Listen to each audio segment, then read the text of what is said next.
मुंबईहून सोलापूरकडे धावणाऱ्या सिद्धेश्वर एक्सप्रेसमध्ये काहीतरी संशयास्पद घडत असल्याची माहिती मिळताच रेल्वे सुरक्षा यंत्रणा सतर्क झाली आणि काही क्षणातच एक मोठा कट उघडकीस आला. प्रवाशांच्या सुरक्षेला धोका निर्माण करणाऱ्या या हालचालींमुळे संपूर्ण यंत्रणा अलर्ट झाली. मध्य रेल्वेच्या सोलापूर विभागातील रेल्वे सुरक्षा बल म्हणजे RPF आणि CPDS पथकाने वेळीच कारवाई करत मुंबई ते सोलापूर सिद्धेश्वर एक्सप्रेसमध्ये होणाऱ्या दरोड्याचा प्रयत्न हाणून पाडला. बुधवारी कुर्डुवाडी रेल्वे स्थानकावर ही धाडसी कारवाई करण्यात आली. 9 महिला मिळून दरोडा टाकण्याच्या तयारीत होत्या.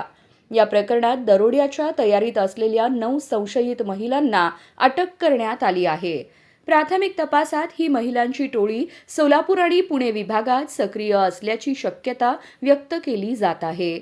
अटक करण्यात आलेल्या सर्व आरोपी महिलांना पुढील चौकशीसाठी कुर्डुवाडी लोहमार्ग पोलीस यांच्या ताब्यात देण्यात आले आहे.